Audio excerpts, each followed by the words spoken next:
Hi, hi, hi, hi.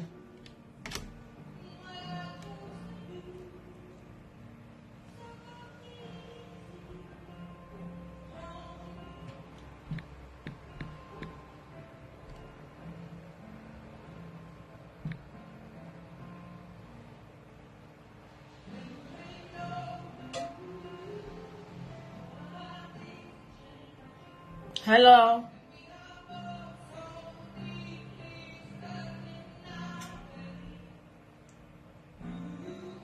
Thank you guys for joining. Thank you guys. There's still a whole lot of confusion going on. Really. I appreciate you guys. Connect and share, please. Connect and share. Let's do this. We are some few minutes late. But let's do this, please. Let's do this. Help me share. And invite some wonderful people. Let's talk.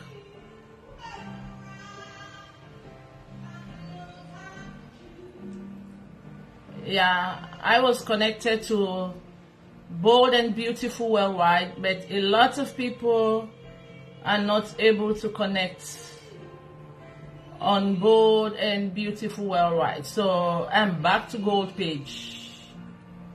Yeah.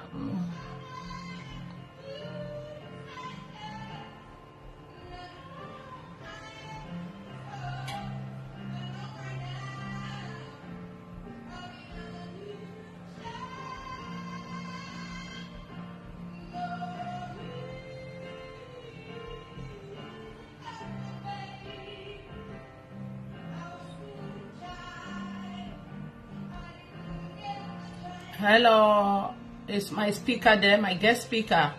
Is she on? Is she on already?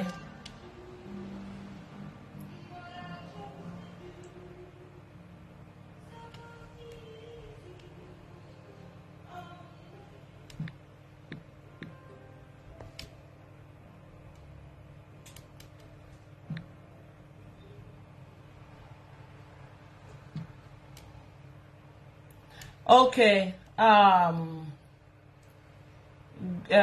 you please there's been a whole lot here now going. Let me see.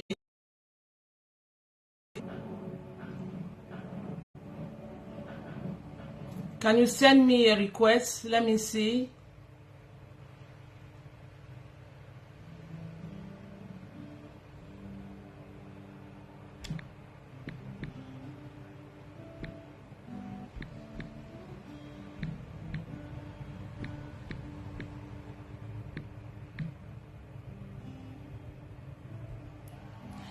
Grace, I think you have to send me a request, just like Simon is doing right now.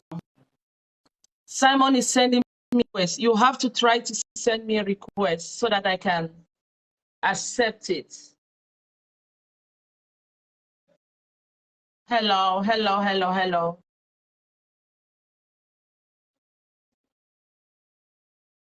Please try to send me a request, Grace.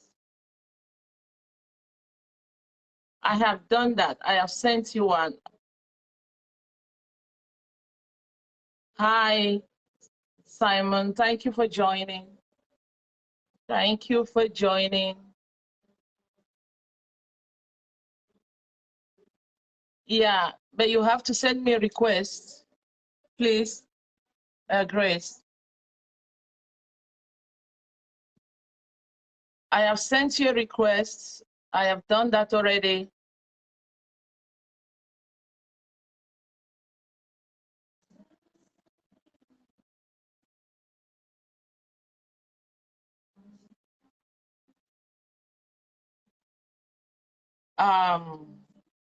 Please, can somebody show, let me see, yeah, Grace, you have to send me a request, please.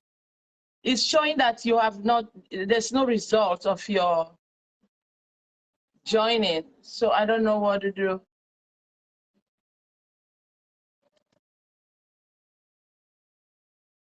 Let me try to send you another request, Grace.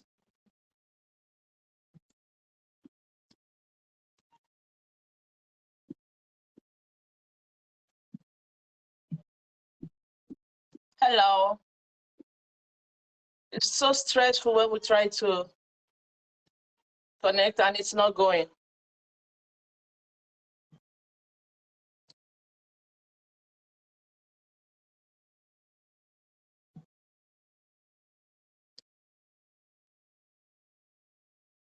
Simon is sending me requests. Okay. Can you please give Grace the instruction? Okay, now Grace, I think you are good. Now I got it. Yeah, here we go. Thank you for joining, Simon. Thank you so much. I appreciate. Thank you. Yes, finally. Oh, it's not easy with technology. I know. It's not easy at all. It's not. Yeah. I've been so stressed trying to connect. A lot of people have gone to Bold and Beautiful Worldwide and got connected there. So I'm trying to tell them to connect here. It's always been the case. There are some people who have not accepted my request on, how do you call it, on Bold and Beautiful Worldwide. So it's difficult for them to follow. But then, let me see if I can try to send in some invitations for some people to join.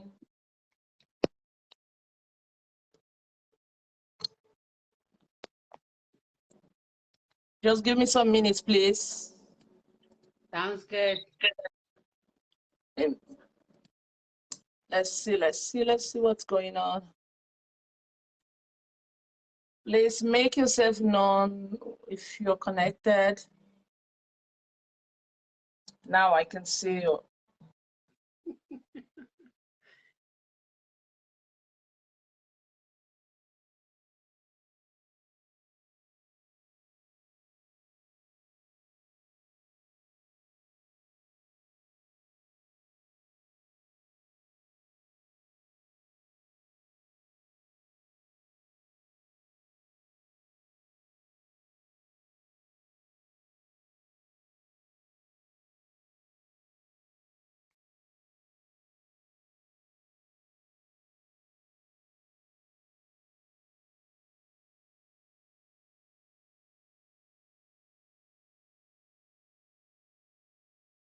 Okay, here we go. I don't think we can wait anymore. We just have to start. I just wanted to be sure that the other speaker too, guest speaker, is on.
Now, here we go. I was just trying to be sure our next speaker is on. Our second speaker, I was trying to be sure if she's on. Welcome, you guys. Welcome. Thank you for joining once more. Thank you for joining. We are Oh my God, we are so late. But it's okay. We'll continue from there. So how are you doing? I am doing amazing. Okay, Wow. welcome to Bold and Beautiful Worldwide Thank talk you. show. This is a talk show for everybody, me and you, where we come and talk about our different experiences in life. I know each and every one of us are beautiful one way. We are uniquely made. We are strong people, resilient people, and we have our different struggles. So the purpose of this Bold and Beautiful Worldwide page, it's just for us to share our experience and people can learn. It doesn't necessarily mean that everything we share is good enough for you or me, but at least we can capture something because experience is the best teacher, as I know. So my name is Sabine Annie Mesue, and I'm the host of Bold and Beautiful Worldwide. And thank you all for joining. And we have this amazing speaker from Canada, Grace Oben. You can see how beautiful she is. She's a strong lady. Yeah, she is bold and beautiful. She's nominated as bold and beautiful because she's a very strong lady. She's beautiful inside and out. And when I say she's beautiful, it doesn't necessarily mean that what you're saying. Of course, she is gorgeous. She is wonderful. But then I'm talking about the beauty that she possessed inside of her. And that's why she's been nominated here today. And each and every one of us, we are different. So Madam Grace Oben, you are welcome to Bold and Beautiful Talk Show Worldwide. I want you to feel comfortable.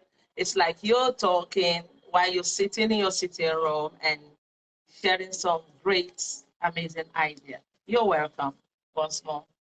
Thank you. Thank you. It's an honor. It's an honor to be here. Thank you.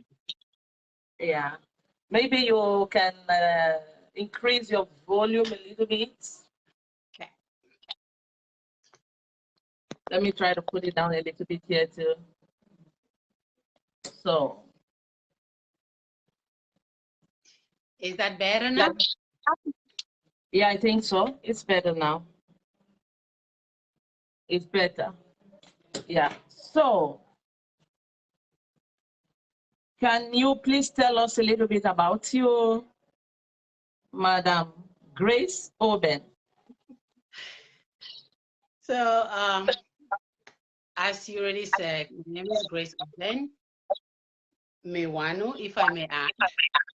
And I am a mother. I am a wife. I am a daughter. I am a sister. I am a friend. I am a speaker, a life coach, and the author of the book titled Don't Give Up Yet, You Can Still Get It Right. Yeah. Okay. Amazing. You just gave us a brief description of who you are in just a very, that's amazing. That shows exactly who you are, a great speaker and a great woman, a strong woman. So when I ask you for you to tell us about a little bit about you, we would like to go a little bit deep. Where are you from? Yeah, you just said that, and what you work with. You just said that you have not. You told us what you work with. You told us you have a kid, and why? I would like to ask, following what you answered, why did you choose the career that you are doing right now?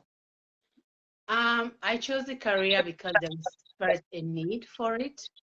You know, as as my pastor will always say, find a need and meet it, and you will never go wrong.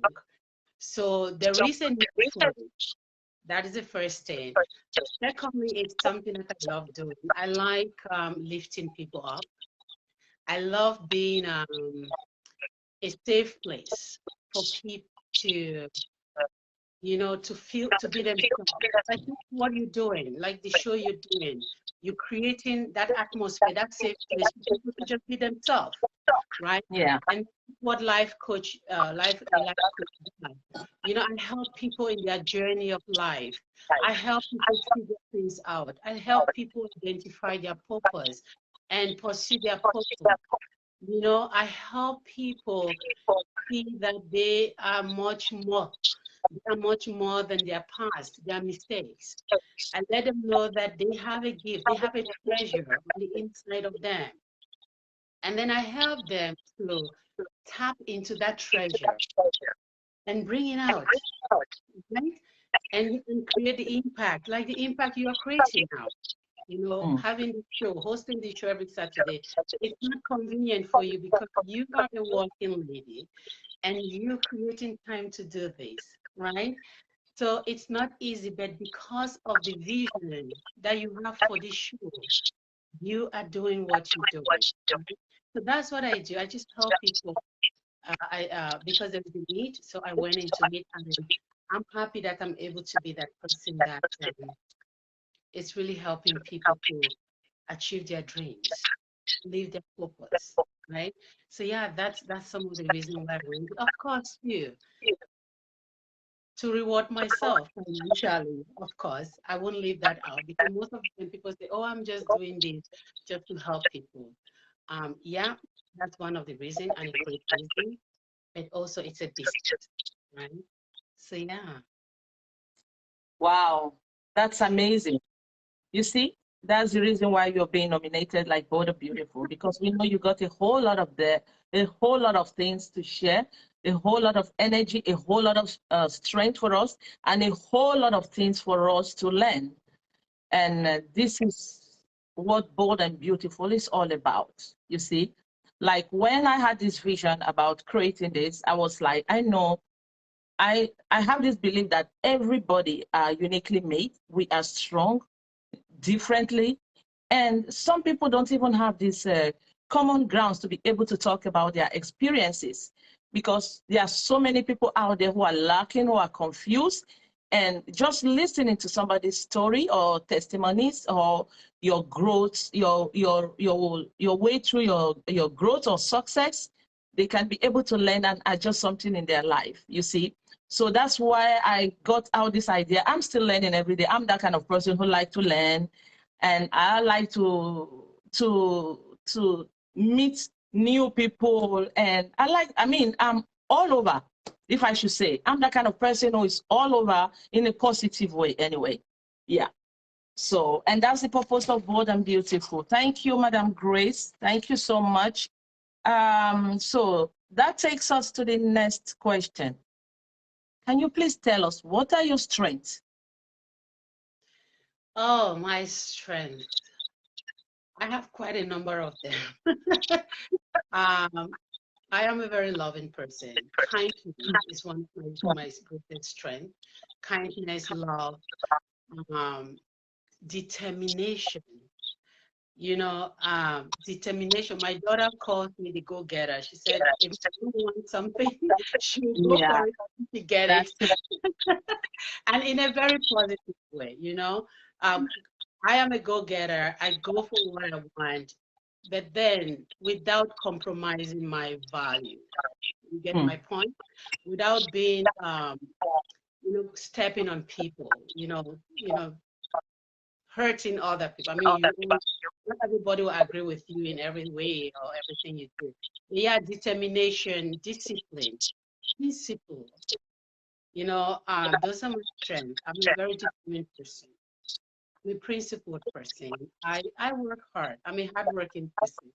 You know, I don't believe in just sitting and expecting or just hoping for things to happen. I'm a believer that when you want something, you work towards it. When you want something, you go for it. And that's one of my strengths. I go for what I want. I put in the work. I put in effort to make it happen. Right? Yeah. Oh, what is strength? I hope my listeners, you guys are listening over there. Prayer, not living our prayers. Yeah, prayers is the key. Prayers is the key to everything. Prayers is the key. I believe you. So that takes us to the next question. Can you please tell us about a time when you encountered some challenges and how you overcome them? Because I know it doesn't matter our success stories, the steps that we carry through life, we all have our challenges. And the things that make us strong are how we overcome them. So you can tell us a little bit of maybe the one that you would like to share with us, the kind of challenges you had and how you managed to overcome them. Yeah, I mean, as you rightly said, life is a journey. It's a journey, and it's a journey that is full of speed bumps, stop signs, you know, which are challenges and stuff like that.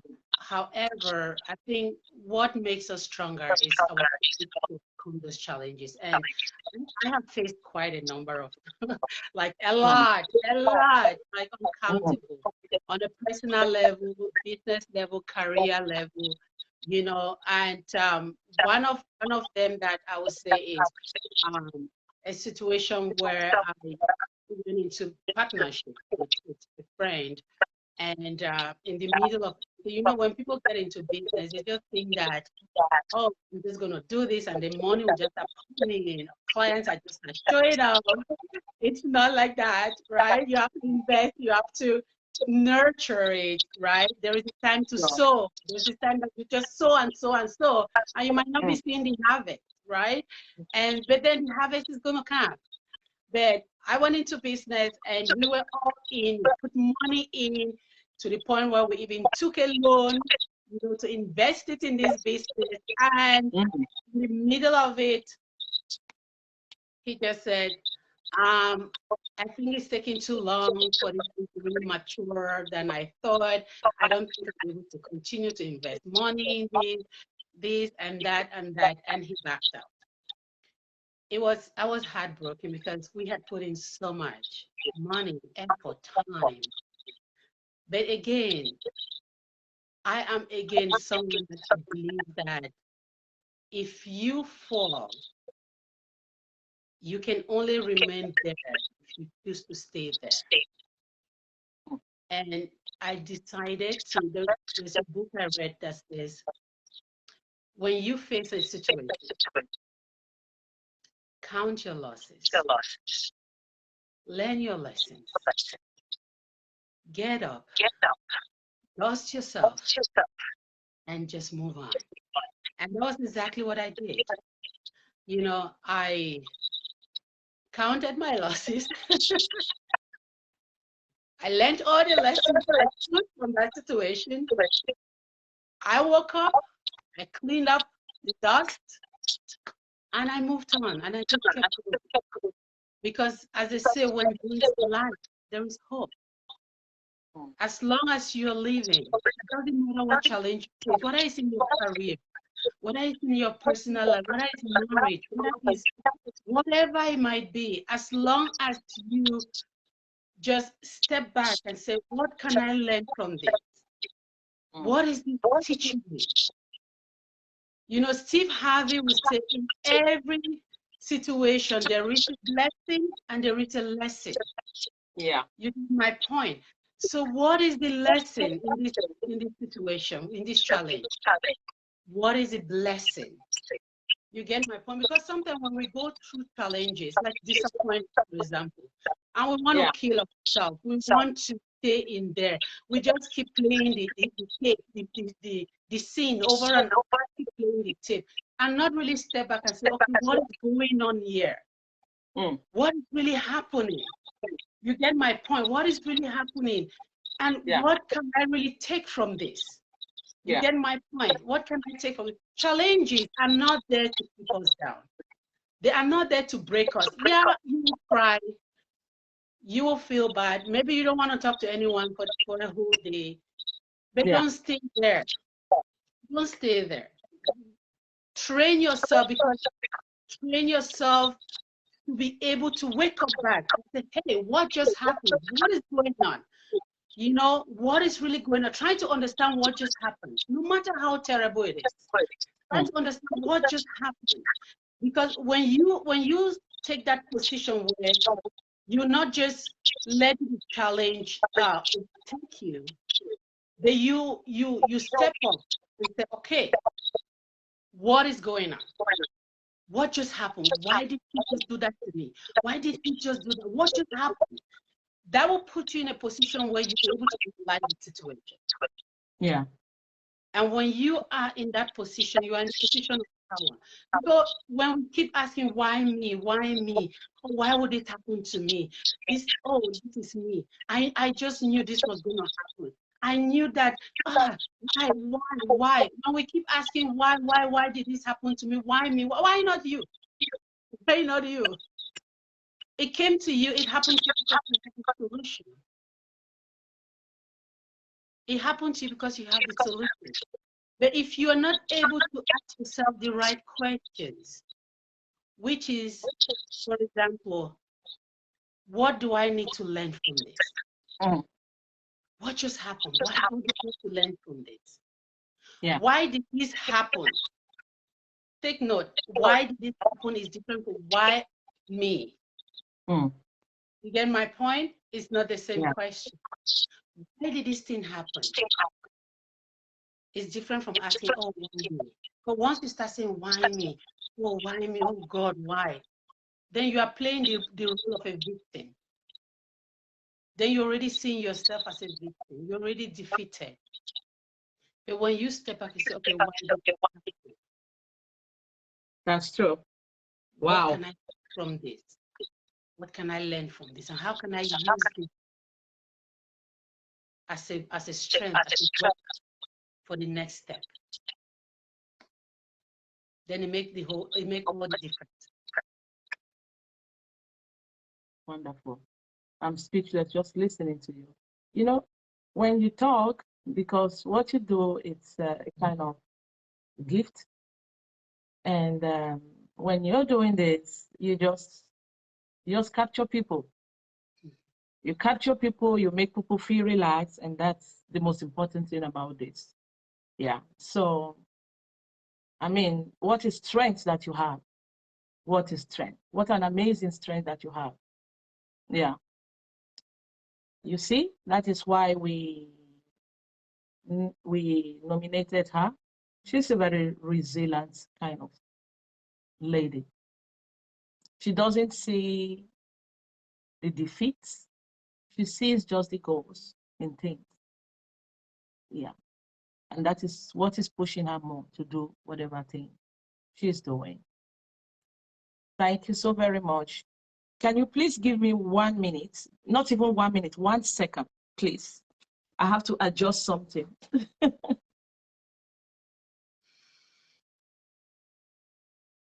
Yeah. So I'm back. Thank you. I'm the kind of lady who does a whole lot of things at the same time. But sorry, this will never happen again. So thank you very much for this amazing answer and direction experience that you share with us, and that takes us to the next question. Yeah. Where do you see yourself in the next 5 years, if I should say? Wow, 5 years is a long time. So where do I see myself in the next 5 years? Before I answer that question, one other thing I want to add, one other lesson I want to add about challenges, life challenges, is that life challenges is an exam. It's an exam. You can never move to the next level of your life, of your business, of your career without an exam. And challenges, they are that exams that we write to promote ourselves. So now to the question of where do I see myself in the next 5 years?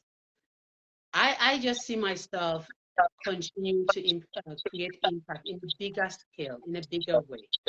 You know, expanding my network, expanding my sphere of contact, changing more lives, impacting more lives than I am doing now. You know, giving more people reasons to fight in life, fight the good fight of faith. you know, giving more people than I am doing now the inspiration, motivation to go for their dreams, to reach more people. That's my goal, to be honest with you, because I'm at that point in my life where my goal is just to reach more people, to touch more lives, to impact more lives. You get my point? To impact more lives, and just to make my own foundation as a person, as an individual, even more solid. You know, to become that strong woman that more people can look up to and say, hey, I love her strength. I love her energy. And I want to tap into that. Just to reach more people, just to change more lives, to really do more than I'm doing now. That's my goal. That's my goal. You know, and to be able to spend more time with friends and family members, you know, that more quality time, so that you're not constantly struggling or putting certain things first that shouldn't be first, because you try to establish to get to that point where I'm just relaxed and just impacting lives and enjoying life, just enjoying my husband, enjoying my family. That's my goal, to be honest with you. And just loving God more and more. Wonderful, wonderful.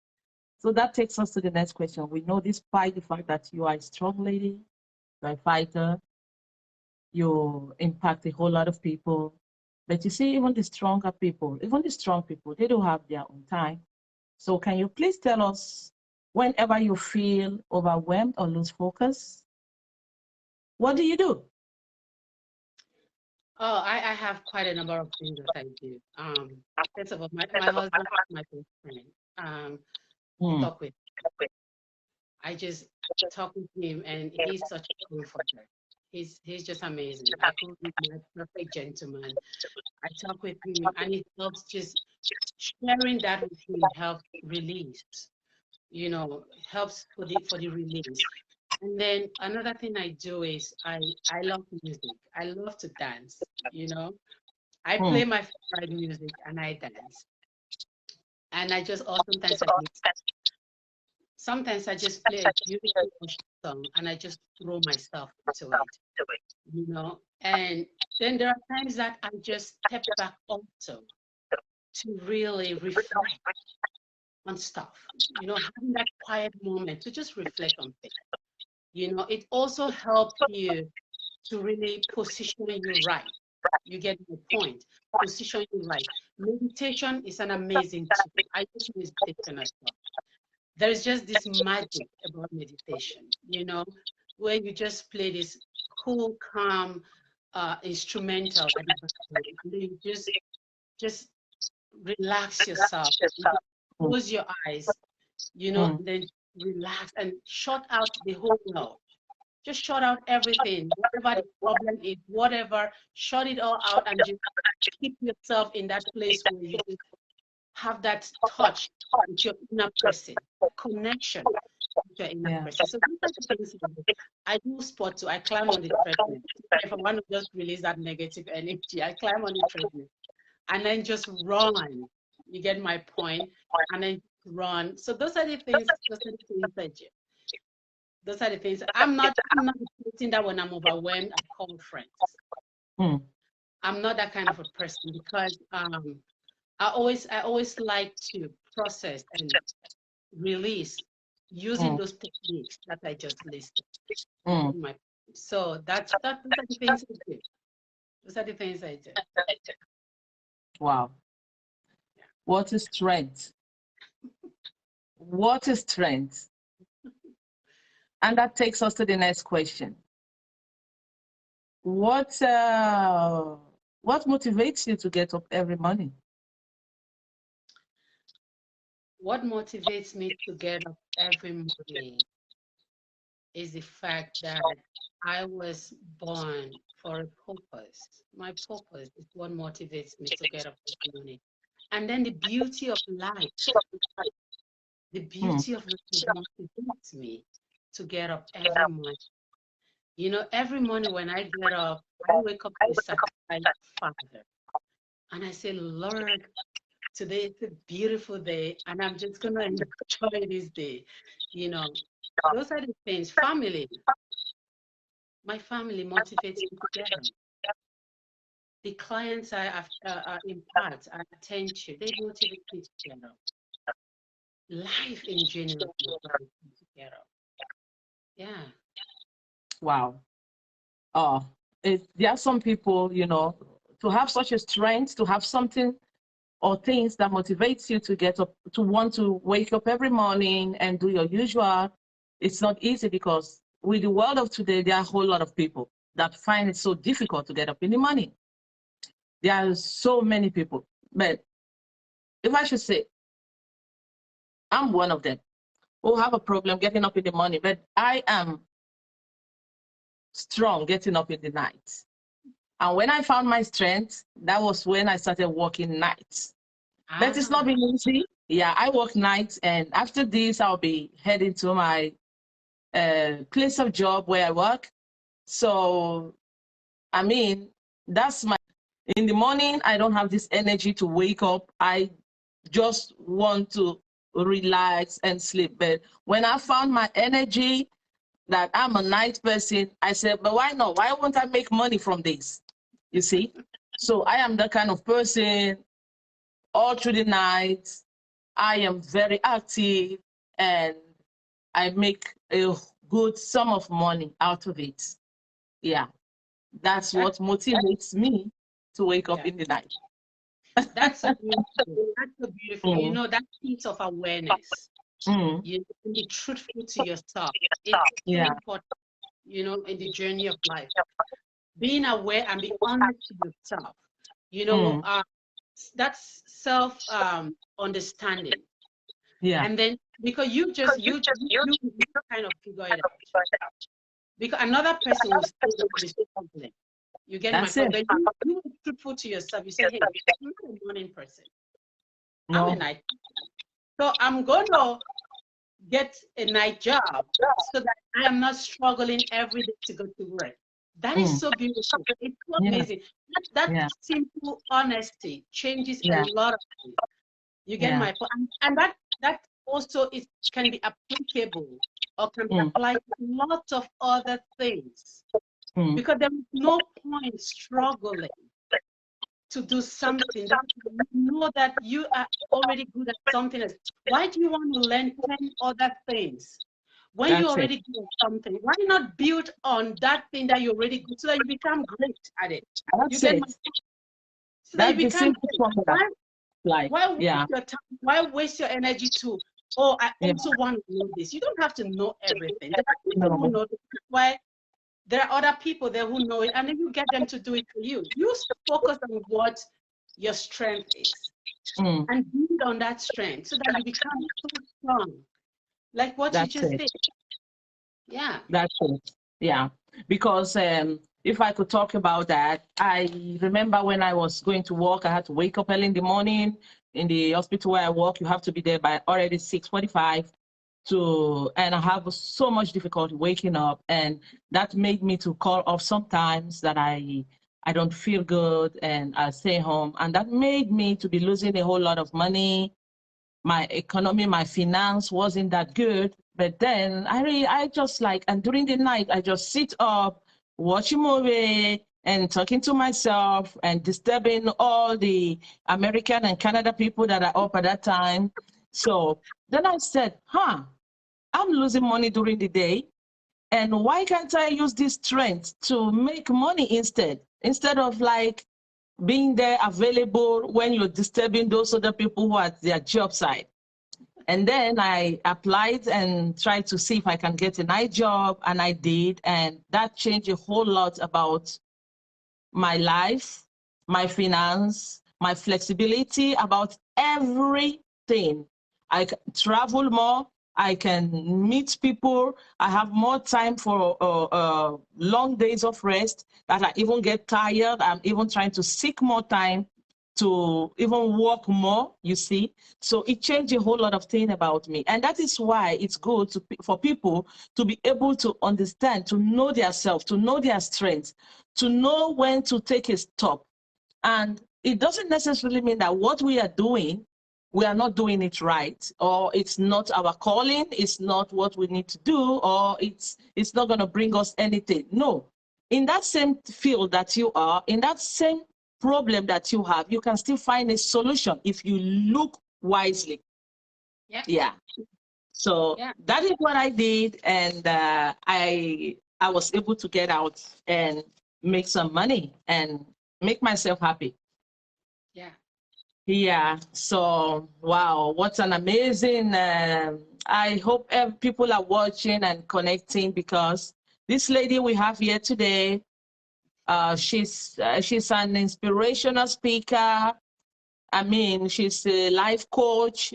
See, she's everything that you need to know. So just get her name and follow her on Facebook or any social media. I guess she have all the place you can contact her.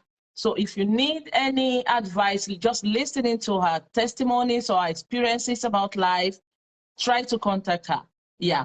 It's, of course, this talk show is not about calling on expatriates. No, it's for everybody, because it doesn't matter who you are. You have your experience about life. You have your experience in everything, relationship wise, career wise, everything. Traumas, those are the things I want people to share here. You see, so from those challenges that you go through and what you did to come out, that's what we need to share, so that so many people out there, we know that they are not there alone. You are not alone. There are a lot of people who are going through the same situation that you're going through, and you can find your way out. Thank you, Madam Grace. So this takes us to the next question. Yeah, so what have you learned about yourself growing up to this place that you are today? I'm sure you have learned a whole lot about self. You have learned a whole lot. You know when to say stop, you know when to say this, and just tell us what is it that you've learned about yourself that we don't know about you? I think one of the things that I've learned about myself, which is so, we just spoke about self-awareness, how important it is. One of the things is just to understand I'll permit me to use the word my limits in terms of how far, not limit in terms of ability, but limit in terms of how far am I willing to put something? When is that point where I might go out of control? Where is that point where I might go out of the zone that might create me some issues? When to stop? Yeah. When to stop talking? When to stop asking? When to stop pushing? You get my point. Those are the things I learned about myself, and also my strengths and my weaknesses. What are those? What are my weaknesses, and how do I manage them so well that it's not so evident, it's not so obvious. You get my point. To me, it's so important. Not because I want to present myself always as this person who do not have any flaws or any weaknesses. No, because I want to be able to manage them so well. Because if you identify your weaknesses and you don't really work on really managing them, then it become a problem. It become a problem, and it could cost you friendships. You get my point? It could cost you friendships. It could cost you an important partnership. Your friends might not be able to hang around you. My friend, your important friendship, you might lose important friends. You get my point? Because we are not, we don't get to learn how to manage our weaknesses. Some people say, "Oh, this is me. Take me the way you see me. This is me. Take me or you leave me." I don't want to be that person. I don't want to be, this is you take me or you leave me. I want to be a great friend. Yeah. I want to be an amazing friend. I want to be someone who is sensitive to other people's feelings. Mm. When I'm talking to you, it's important to me to be mindful of the receiving end. Yeah. The receiving end, the person receiving those words. What am I doing? Am I destroying them? Am I building them up? Mm. So those are the reasons why when I identify my weaknesses, I decided to work on them. I decided to work on them, to learn how to manage them so that it doesn't impact other people negatively or even impact me negatively. So those are the things I've learned about myself.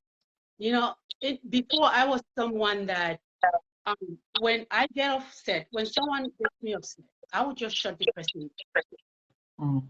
Like it's almost like that person doesn't exist. Yeah. I would shut them down. I would shut them out. You get my point. But that's a weakness that I got to know about myself.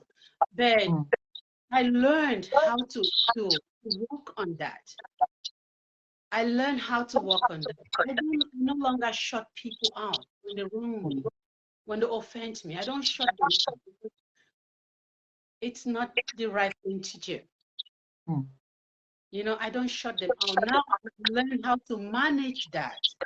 When someone offends me, I've learned how to manage it, how to work with it, how to let it go, how to let it go and not just hold on to it. Yeah. Some of us are carrying baggages because we are holding on to things that happened 10 years ago, 15 years ago, 20, 5 years, last year, last month, even yesterday. Why should you carry it into today? And I used to be like that. Yeah. I could hold something against someone for 10 years and it wouldn't matter to me. So that was a terrible weakness that I had. And I got to identify it and I work on it. And I'm still working on it. Wow. I'm still reminding myself. What I want to think that way, I want to behave that way. I step back and say, hey, Grace, hey, you know. Yeah. Wonderful. Yeah. You know, that takes me to the next question. You know, at the same time as we think about we are praying, you know, as Christians, we always pray for the positive things of life, good things of life. We don't focus on the bad things of life, but they are still there. So if you wanted, if I should ask you, is there anything you're most worried about in the future, right now?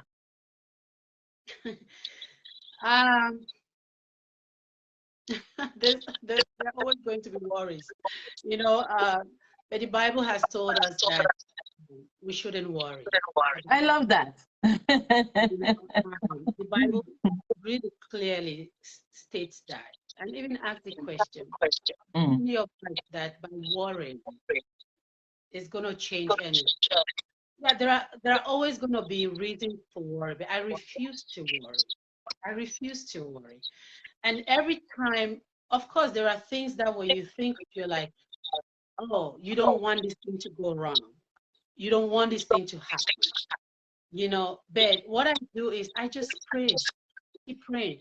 You know, I always tell God, Father, I'm not everywhere. So I don't have the opportunity to know everything that is happening, everything that is being discussed about me. Every plan about me that might not be for my good. Yeah. Everything is being said about me that might not be for my good. I don't know everything. But what I know is that I know that your word says, even if I go through the fire, I will not be burned. If I go through water, I will not drown.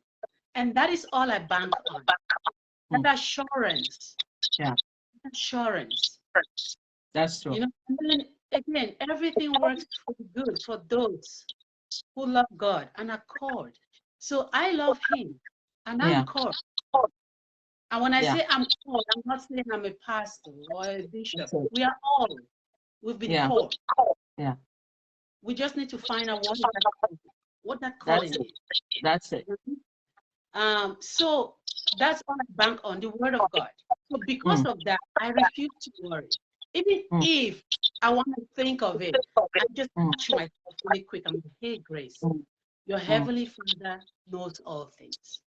And He loves you. And He's got your back. Why worry? Just relax. In prayers and just celebrate. Yeah. Because even if that situation comes, even if that trouble comes, He will teach you, He will tell you how to navigate it. That's it. The reason why people fear and worry is because of the unknown, because they don't know the solution. They don't have the solution. What you don't have the solution for, you fear it. Fear not. Right? Yeah. They want to know that, I got this. Fear disappeared. And for me, the Word of God is my anchor, it's my hope. That is what I bank on. And that is the reason why I can't worry, because I know that whatever happens, whatever comes my way, He will show me how to navigate it.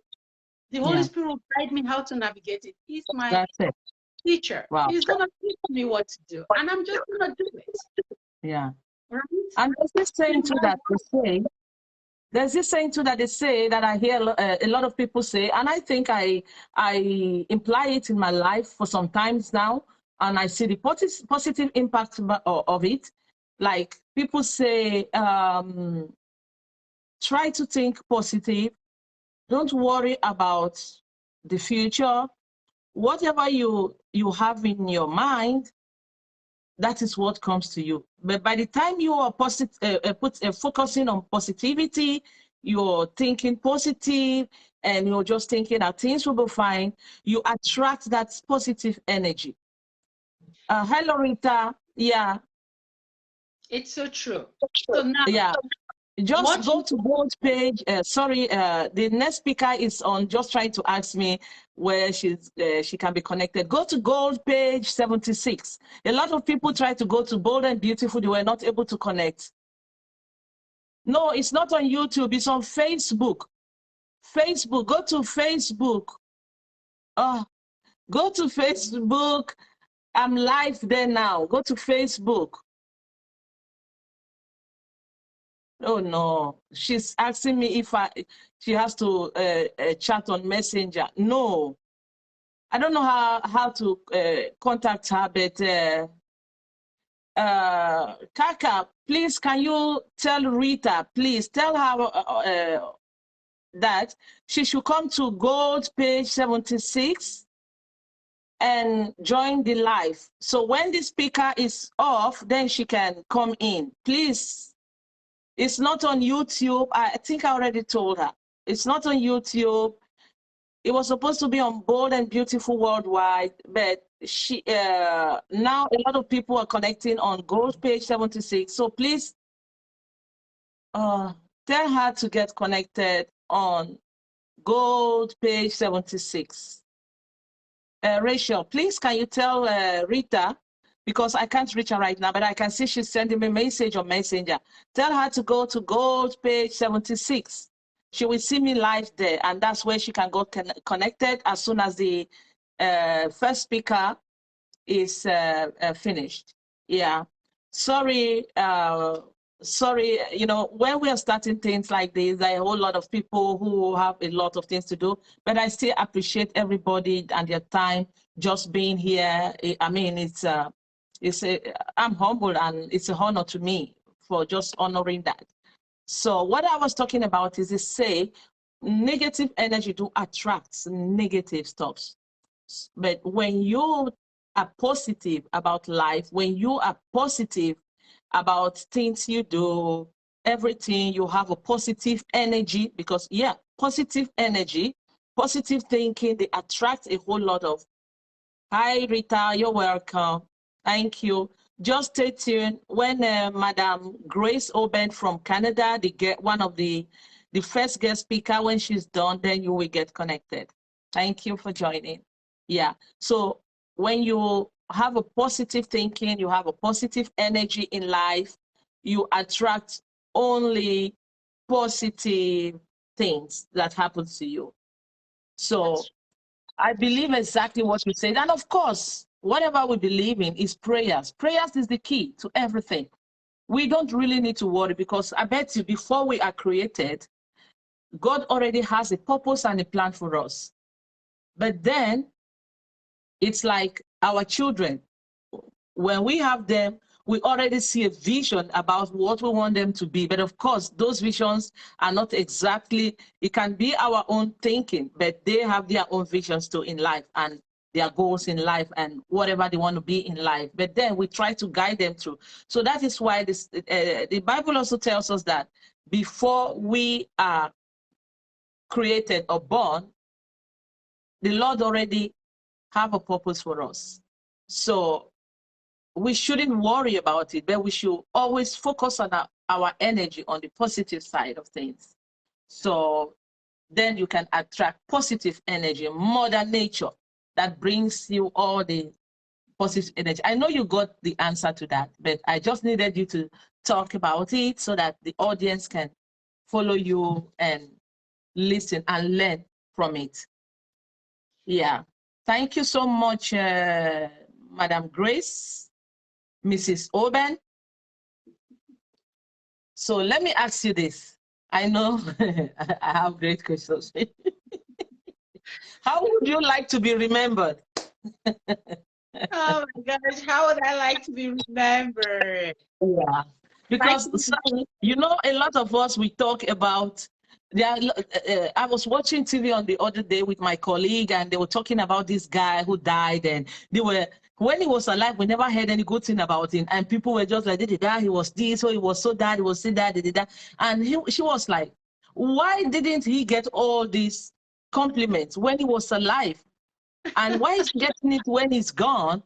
So I would like you to know, I mean, just tell us how you would like to be remembered, not even from now. How you would like to be remembered? Would like to know that. Just tell us. You know, I would like to be remembered in a very positive way. You know, I think one of the reasons, before I even say that, one of the reasons why people tend to say positive things about someone when they pass on is mostly because of the fear for the death.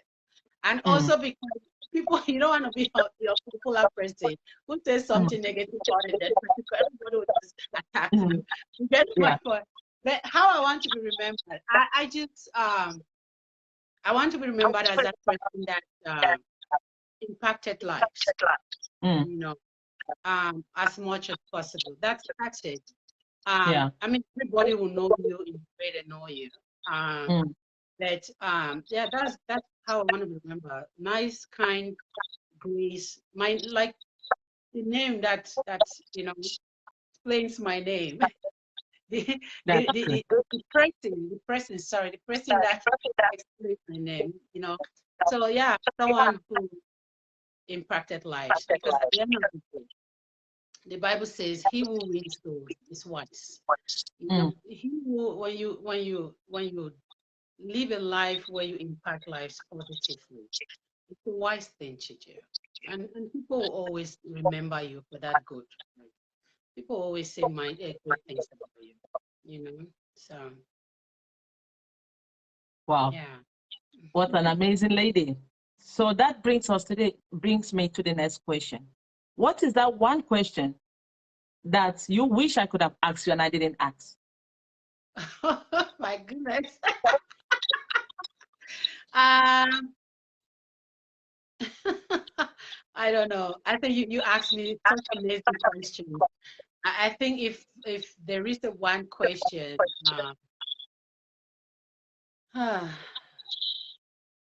will just be what is my favorite snack? What is my favorite snack? That would be that one question. Tell us. Tell us. And it's my favorite snack is ice cream. I don't know, ice cream. I think snack with ice cream. Morning, afternoon, winter, summer.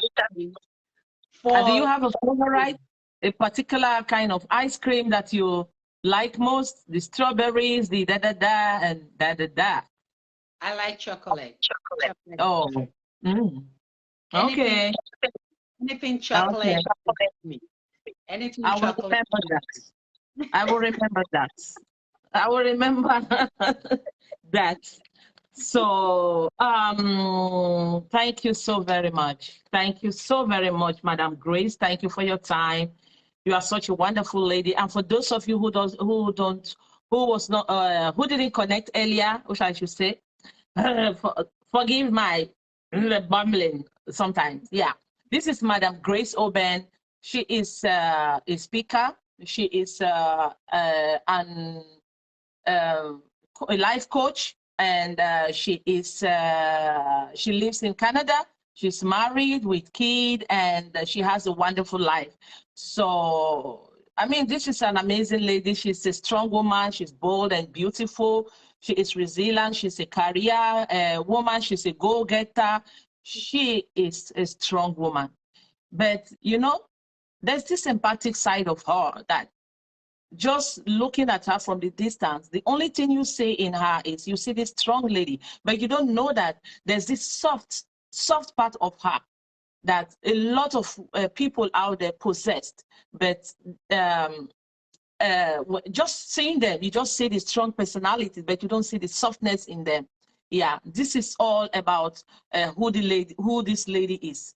And to tell you the truth, I never knew she's married now, but I'm so happy for her, and I congratulate you for that. Once more, congratulations for not congratulating you earlier, and I hope you're having a wonderful time, and I know you are married to one amazing man.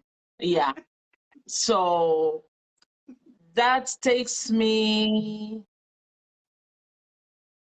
to the next question. And the last question. Okay. No, not really the last. What is the biggest compliment you can give to yourself? Huh? The biggest compliment I can give to myself is how much I have grown. I have allowed myself to grow. That's the biggest. How much I have allowed myself to grow. Because when I look back 5 years, 6, 7, 10 years ago, 15 years ago, 20 years ago, the grade. Yeah. Then it's such a different. So that is the biggest compliment I can give myself. How much I have been able to allow myself to learn from other people and to grow, to become this woman, and how much I am willing and open to still grow and develop. You know, I think that's the biggest compliment that I can give myself. Yeah. Because of the growth, the constant growing, and the desire, the strong desire to constantly grow, it makes me an amazing person. A lot of people want to be around. It makes me that great wife. It makes me that amazing mother. It makes me that amazing friend that my friend can rely on, can count on. It makes me an amazing sister. It makes me an amazing daughter, an amazing person as a whole, because of the growth, you know, the ability, the willingness to learn from other people. Yeah, so that's the biggest compliment I can give myself, because it just carries so much. You know? Wow. Yeah. That's amazing. I mean, yeah. I'm short of words, and just listening to her, I know she has impacted a whole lot of life, and that is her job. Her job is to impact people. Her job is to get close to people, get connected to people, and learn from people, and people to learn from her, and try to make people be aware of who they are and how they can get through their daily lives, career-wise, or everything you need to do. She is that kind of lady who is open to help people get there. And through our experience, and I mean, you can see to yourself that she's a very special lady. And I just want to say thank you, Madam Grace, for your time, for this amazing time that you have this positive and this relaxed energy that, I mean, it is, how it is, should I say it is contaminating? Is that the right word? It is infectious. It is infectious, okay. Thank you. So don't blame me because I didn't do this much academy. I didn't do this much academic, and that is why I'm here, because I'm learning every day and I want to make people learn from those who know. So you have this kind of infectious kind of beauty, calmness. Thank you, Kaka, our Akada ladies in the house, our career ladies. I love you guys so much. That is why I need a whole lot of you here. Yeah, so thank you so very much for this calm spirit, for who you are. Please get connected to her. Hello, Madam Francisca, you're welcome. Connect to her. If there's any question, follow her. Grace Oben on Facebook, and I'm sure she has a whole lot of links. She's a life coach. So talk to her. She will talk to you at any time. Even if she can't get to you, she will always get back to you. If she can't talk to you or reply you directly, but she can always get back to you. Nobody is perfect, but I think experience is the best teacher to everything. And that is why we are on Bold and Beautiful Worldwide. So Madam Grace, thank you so very much for your time. I appreciate you so much. And yeah, if there's one more question, I always ask questions. That is me. It never ends. And this is the last, and this is the last, and it keeps going. I love questions because it gets the it says out of your belly. Yeah, thank you. So who will be your nominee? Say that again. Who will you nominate to Bold and Beautiful? Who you think is strong and that you nominate? So the person, it can be a guy or a female who can come up and talk about, share their experiences too. I think if there is one person that just comes to so quickly to mind, that will be my daughter. She's an amazing. She's an amazing person. What's her name again? It's been a long time. Diale. Diale, yes, that's it. That's the name, Diale. Oh, wisdom. She's full of so much. She's an amazing young girl. She's full of beautiful stuff. I can nominate her, and I think she'll love to okay. And share her.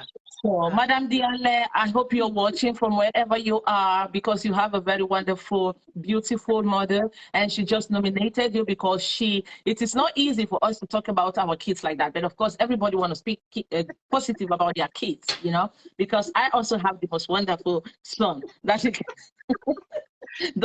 don't mind me, but of course, you know, we thank God for those amazing, for the amazing children they gave to us, and that we are able to have this wonderful connection that we have with our children that some people don't even have with their parents, and we see how amazing they are.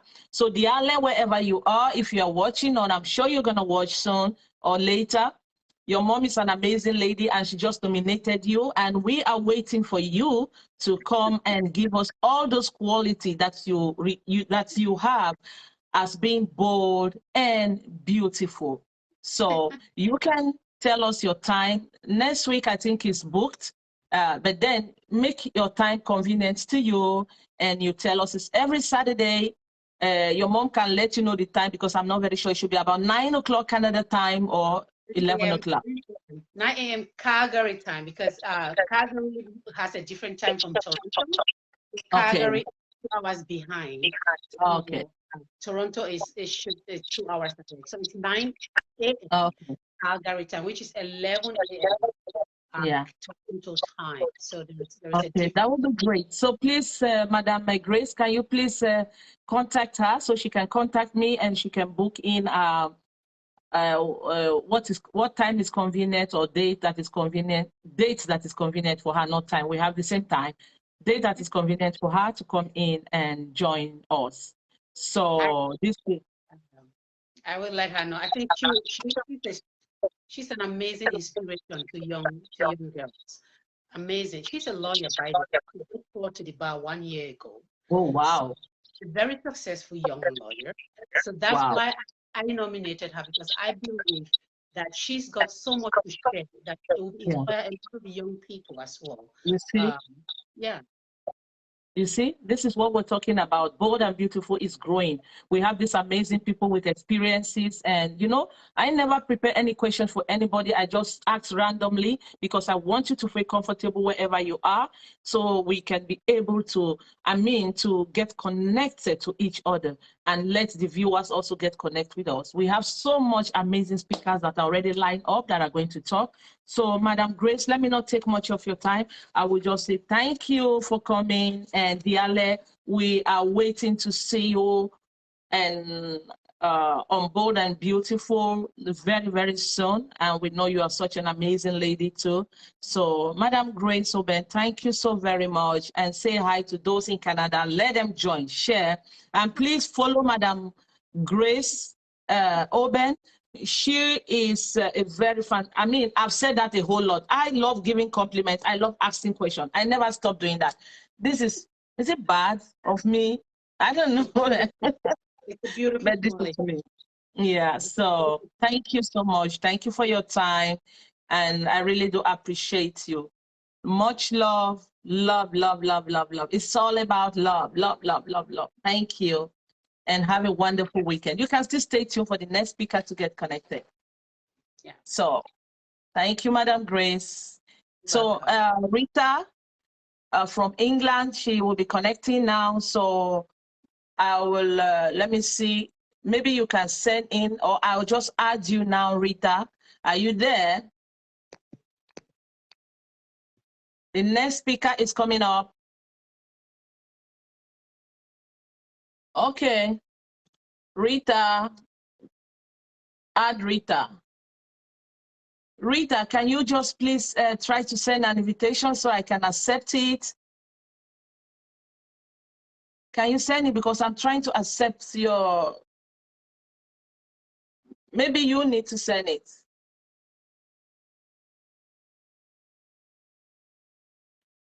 Hello, Rita.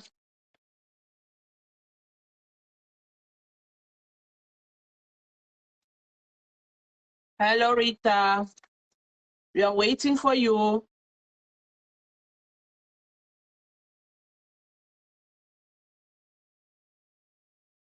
Hi, Rita. Maybe you can send.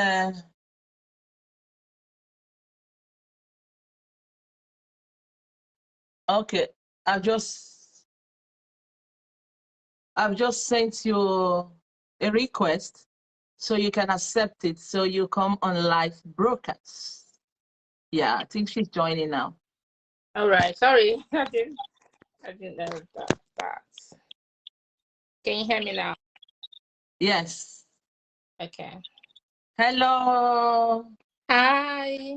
Hi, Rita. It's been a long time. You're welcome. Thank you. Welcome to Bold and Beautiful Worldwide, where we talk about everything. The only thing we don't talk about here is politics and religion.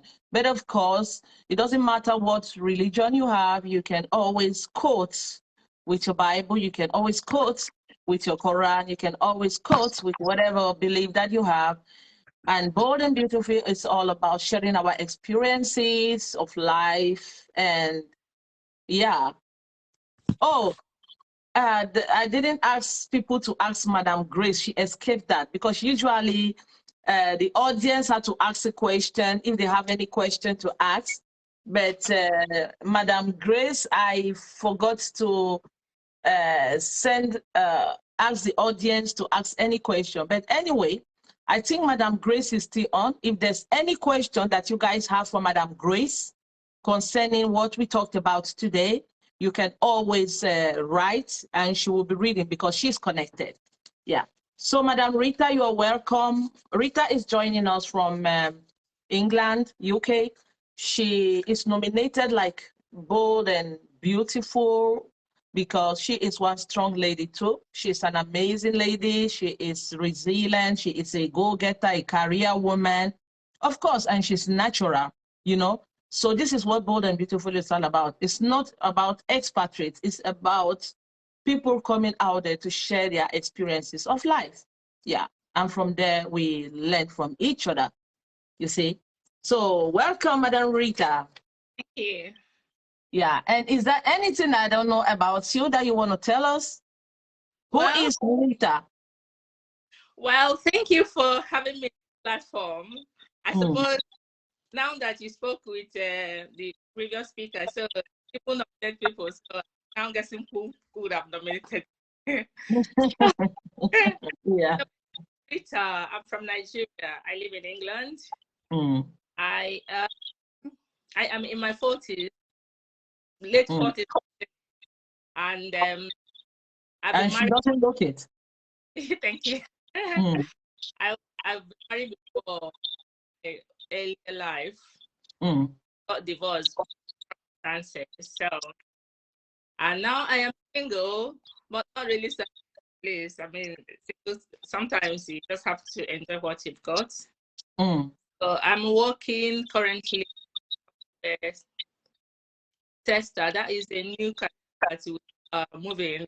The world is moving IT, so we went to go into IT. So currently I'm working as a software tester.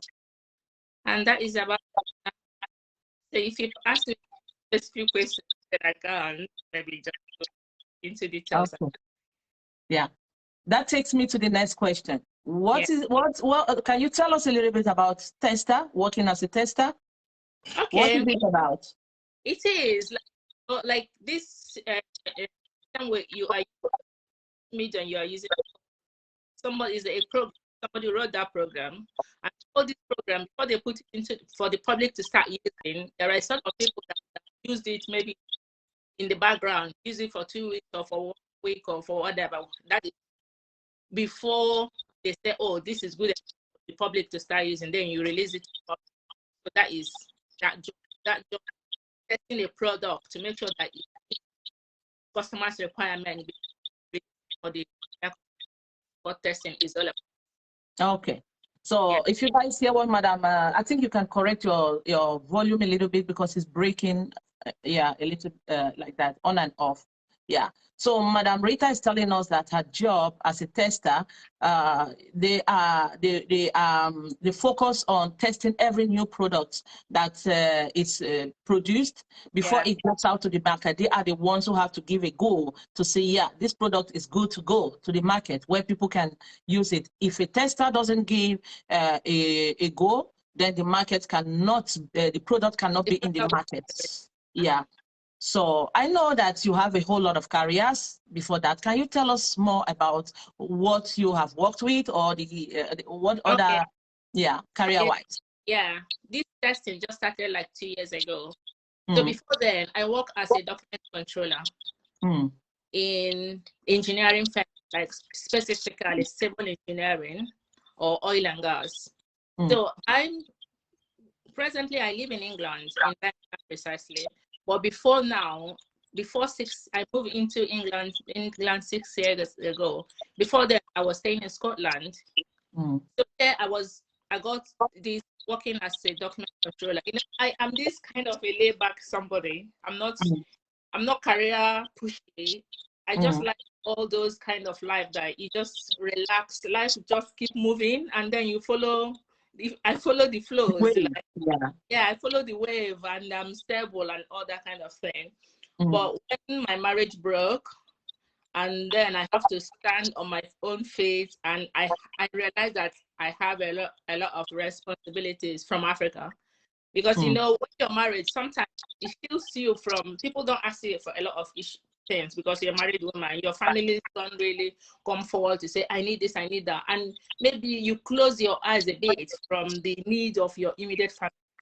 But when I left, I realized that I have to take up this mantle of supporting my families in Nigeria, and especially my families, extended families, not just my direct families. So I have to kind of start looking out for what else can I do. Yeah. So this document control, like I said, I work with oil and gas or engineering, is the same kind of testing, but in another way. We are verifying documentation. You know, like I worked with Network Railway. network rail, not the railway. It's not the train.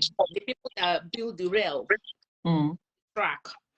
So they are civil engineering firms that build that track. When they're building the track, you know, there has to be specifications, there has to be loads of drawings and everything. There has to be a consortium of engineering firms. It's not just one person, one company that does it.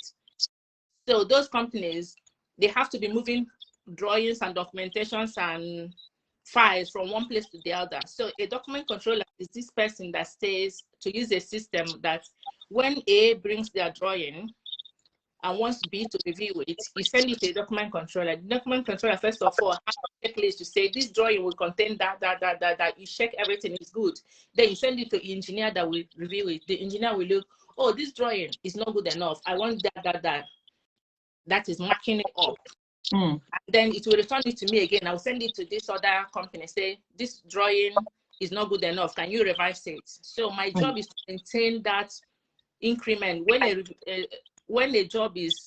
people are, engineers are on site, I have to release a document to make sure that the time they are working, they are using the accurate document. Because there is a lot of things that have happened in the background, especially in oil and gas.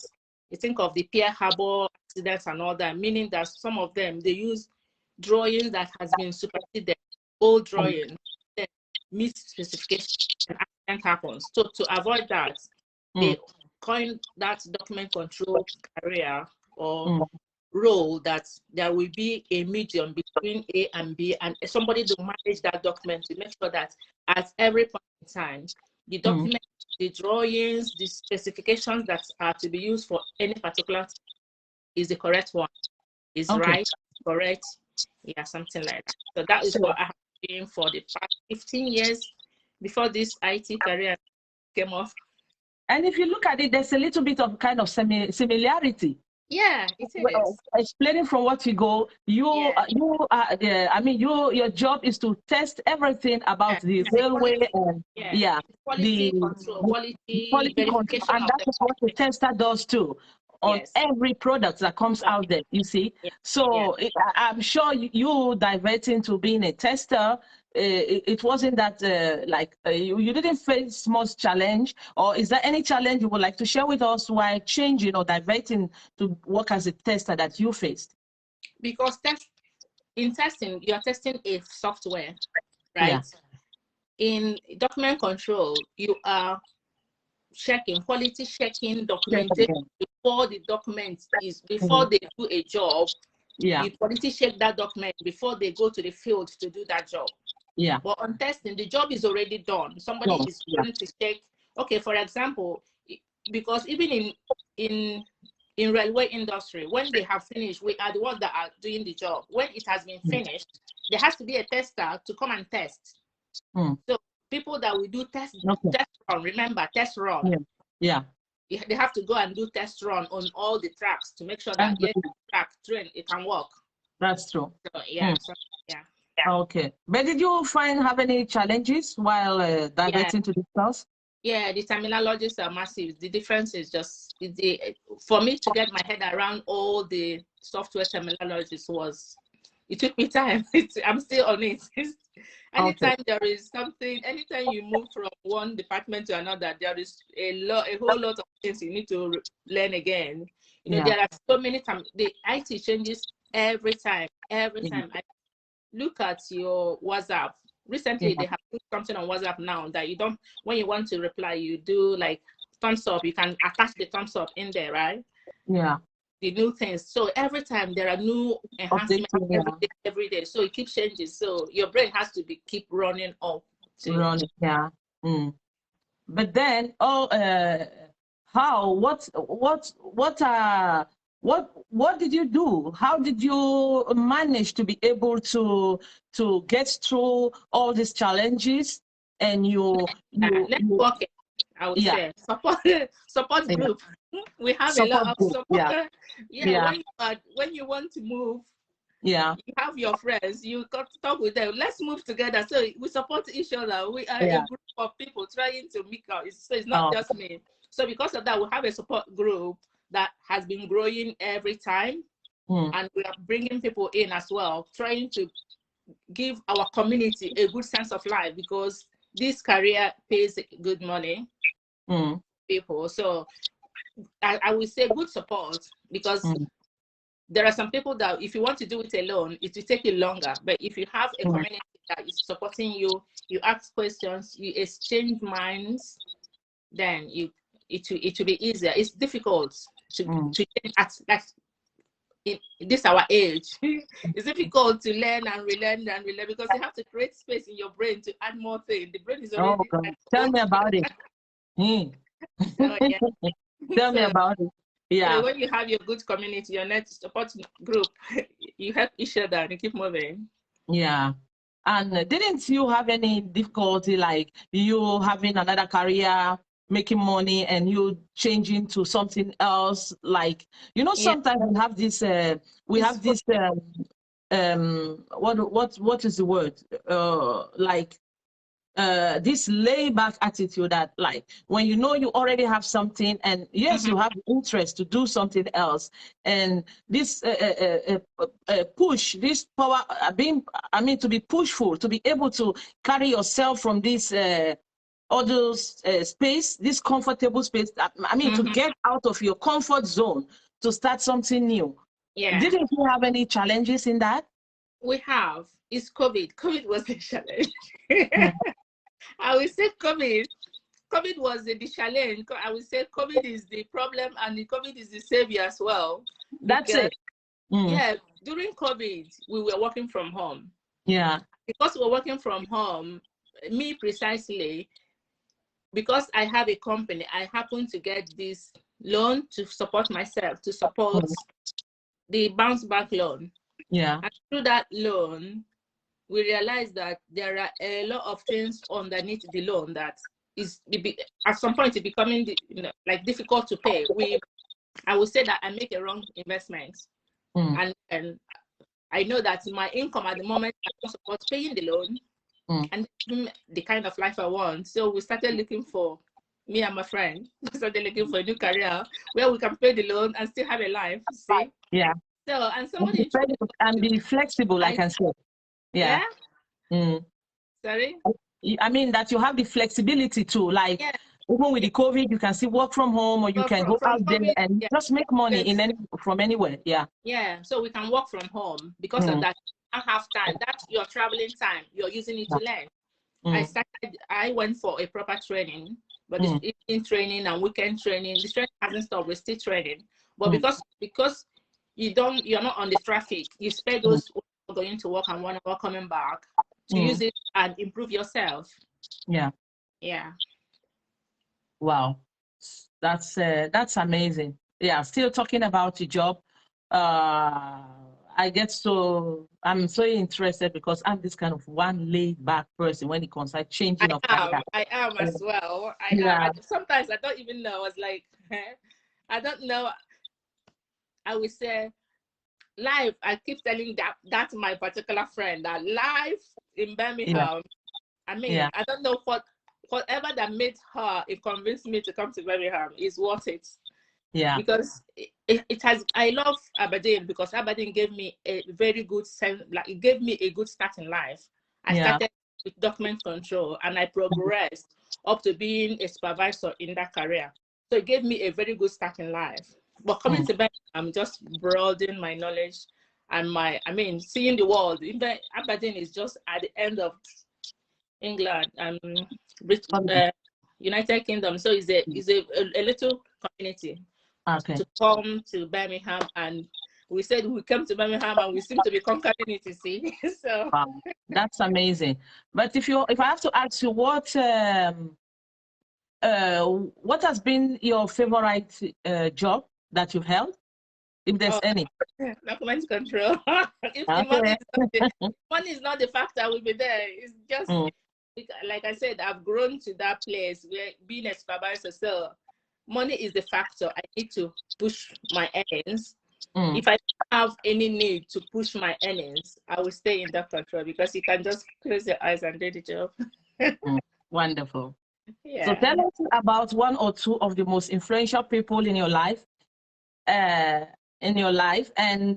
how they impacted you. One or two of the most influential people in your life. I have two. I have every woman is influential in my life. I love being in the community of women. I love them. Yeah. I learn a lot from them. But I would say that this lady Rachel and my brother, my immediate elder brother, are the most important people in my life at the moment. Wow. I mean, my life revolves around them for now. So they if they touch me and I touch them, I suppose. Yeah. That's wonderful. So that takes us to the next question. What's one lesson that your job has taught you that you feel everyone shouldn't learn? To persistence, and that our brain can take anything if you push it. If there is something you want, go for it. It might be it might be very daunting at the beginning, but your brain is capable of anything. When you push it, it will open up and you achieve whatever it is. If you can take it and put the energy, your brain will accept it. So. Okay. So if you could start a business in England, I don't like business. I don't like business because it makes it not to sleep and think. I want to finish work and lie down and sleep. And then but I know that you analyze things, you see things, you are a smart lady. So maybe there are some people who are not interested in being a tester, but just you analyzing the world of today. If you wanted to start a business, what would I be staying in England? If I am to start a business, I will start a hotel business. You know, I will start with converting an apartment to at least 5 bedroom and start from there. Wow. I'm not doing breakfast, just hotel business, because breakfast takes a lot of. I went to work last week and where I slept, they don't give breakfast because they say it drags a lot, and then so many complaints about breakfast. But they have 21 rooms and it's always on the waiting list. So if I have, because it's easy money. If I have money, if I can start a business, I will start hospitality. Yeah. Okay. And in Africa, if you were to be in Africa and start a business, what would that be?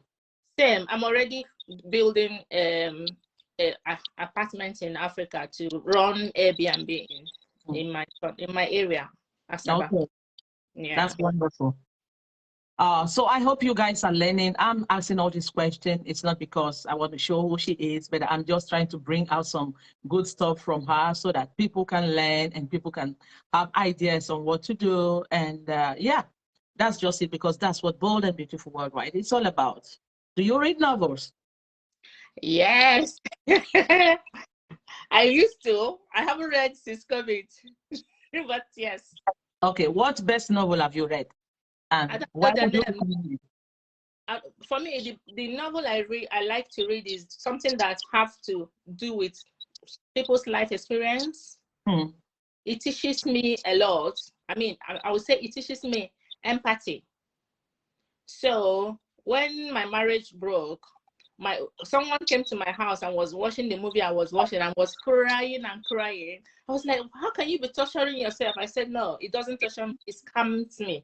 It makes me believe, like, look at what people are going through. So I mean, dust yourself and stand up there, you see. So I watch all these Christian movies where people have gone through something and come out the other way. When I go to Asda, I buy books about children, foster kids, how foster, because they write that based on the experience. If somebody would like to say, I was a foster kid, and then he grew up and is supporting other foster kids, and then he or she will write a book. I read that kind of book. It gives me empathy. It opens my mind to what people are going through. For example, I'm supporting a lot of people in Africa, especially I'm supporting my friend in school. When we were growing up, she got married while we were still in high school, polytechnic, and she got pregnant. She's married. She had a baby, and her sister-in-law came to me and said, "Chico, they had a baby. through cesarean, so she couldn't write the exam. I was like, what?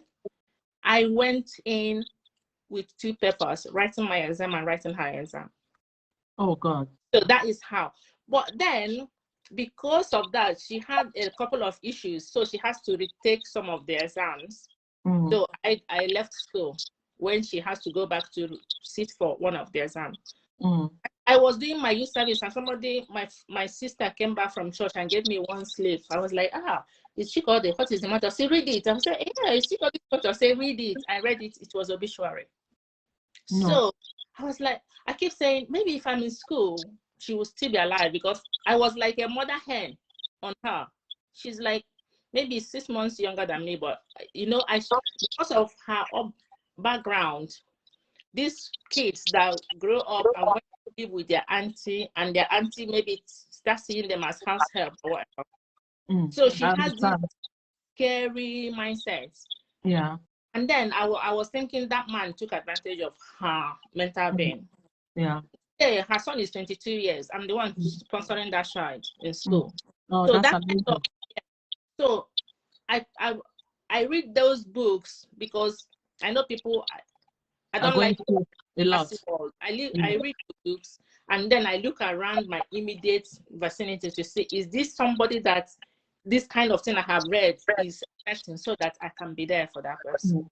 Wow. Yeah. You are such an amazing person. You see, that is why she's been nominated as Bold and Beautiful, because she possesses all these qualities, and she's empathetic, she's a go-getter, she's strong, and I mean, yeah, I don't need to tell you, just listening to her, I'm sure you're getting some stuff. So this takes me to the next question. How would you spend an extra hour each day? TV. Okay. Watching soaps on television. Okay. Oh. Hi, baby. How are you doing? Fine. Aw. Thank you for joining my show, Bold and Beautiful Talk Show. Well, anyway, let me see what other question I have for you Okay. Is there anything we haven't covered that you would want to talk about? Yeah, something to do with, in as much as we are moving forward and making all. I always say that I am grateful for the life I have. I would have wanted something more or something different, but at the moment, I'm grateful for the life I have, and I want to make use of everything that comes around my way to make it to be positive. Like you were asking the other person, how do you want to be remembered? Sincerely, from the bottom of my heart, I want to do my job as I'm living now. I don't want to remember when I'm gone. I want to do it now that I'm alive. Do what I can do. When I'm gone, I'm gone. I don't know who sees who is remembered or who is not remembered. I want to do it now that I see the effect of my handwork on people. So when I'm gone, I'm satisfied. I've done my bit. I'm off the road, and life goes on for other people. Yeah, wonderful. That takes us to the next question. It's about the young generation. So what advice would you give to a smart-driven college student about to enter the real world? Yeah, the real world is a strange world. They just have to find their path. If they are going to school, get the certificate you're going for. If you are going for trading or for vocational STEM, just be focused and open your mind, because most of the time it's not what you studied that you end up doing. Open your mind to possibilities on life, how the life shapes you, because you are, all the things you're doing is to prepare yourself for the inevitables. When the life starts shaping you, so you can be ready to stand and not collapse. That's what I would say. Yeah. Do you think it's okay for these young people out there, because some of them, like getting into the world, maybe they start making some money or two, and then of course everybody's not the same, and then they see people living this, other children living this flashy kind of life, and yeah, of course. Do you think it's okay? Would you advise them that live, you live whatever life you want to live, just as far as you can make the money, or you should, just as you said now, focus on getting out there, asking questions, growing, and da da da. So do you think it's okay for them to live such a life in a peak of getting into the world, or like focusing on being somebody first? What would you say about that? I would say that you go out there and do your best. And if people, because there are so many peer pressures, you know, if as a child, if you miss on any phase of your life, or because life is in stages, if you miss it and you jump to another phase, when you get to the phase, you always have a hole of, oh, I didn't do this, I didn't do this. For me, I would do what my mates are doing. I mean, reasonably. I'm not gonna jump if everybody's jumping, but I would try to put myself in a place that I will have an experience or witness what people are doing, because you experience somebody can be 50 years old and still be 12-year-old. It's the experience and the things you pass along your life that shapes who you are, that gives you the mindset that will carry you on. So we go there, face the challenges, have the stamina or the strength to just say, try it out. If it didn't work, find something else. Don't shield away from some things. What are the signs? What are the signs for a young one getting out there to know that this person or this friend is a bad influence to me? Because you meet a whole lot of friends, you have a whole lot of friends, and I mean, they are different, they are doing different kind of things. What are the signs that you think can be a bad influence to any young one going out there? Yeah, because if you're open to your parents, then there would have been some stuff your parents has instilled in you that will make you to be able to read signs. I know that when I was about that early secondary school, because those times you just want to experience anything. If your parents is talking to you, it's like this old school. I mean, once you're like a 12-year-old child, you'll be thinking that the parents are mugus. They don't know anything. Why? Oh, they are so old and that. So for me, if you have been able to instill by God's grace and your strength, and you just do your own, because you do everything and nothing happens. If you're able to instill something into them, they will be able to sense it. I remember, and they will be able to have confidence in their parents to talk to them and then share ideas and then share experiences so that they can learn, because there could be something you're going through that your parents has gone through. I remember when I was that age, maybe early secondary school, there's this beautiful, beautiful girl that is so charming. And one day, you know, those ones that you always want them to be your friend. You always want them to be your friend. Eventually, this lady came to my house to visit me. It's like something. Well, when she left, my mother said, I don't want this person. Okay. You know, that child, yeah. I don't want her in my house. I don't want her hanging around with you, you know, because they would have seen something you haven't seen. And then you start seeing your why. But I mean, that's how I would say, do the ones you can do, be their friends, so that they can confide in you, so that you can share experiences and talk about stuff. And be open to your parents, and parents be open to your kids, talk everything with them, and be friends with them, so that they'll be able to trust you and be open up. If they're scared to talk to you, if they're scared to talk to you, they'll talk to their friends, so they get the address. The advice must come is, where is it coming from? Yeah, that's true. In the last 5 years, what have you become better in saying no to? Trying to like myself, because I am like everybody's business. Like everything that belongs to me belongs to the whole world. You see, my hand is so like open. So I'm trying to see. I keep telling my friend, after this year, I have to look after myself, and then next year, there's another need. So trying to find that area where I can just hold on and say, this is my guilty pleasure that you don't have to share with anybody else. Does it make sense? So actually right now, if I can say, you have nothing that you are good in saying no to. Everything you say yes to. I said no. Like, see my life. I say no to everything that people say, but I do the whole thing. You know, no, it's just for you to stop asking, but I will still do it. So that's the thing. Yeah, that's amazing. So who is the one person you admire most and why? Is it like the celebrities or our normal life? It can be me, it can be anybody, just one person. Celebrity or anybody, they must impact you somehow. Why? I like Victoria Beckham. I always like that. I like her audacity.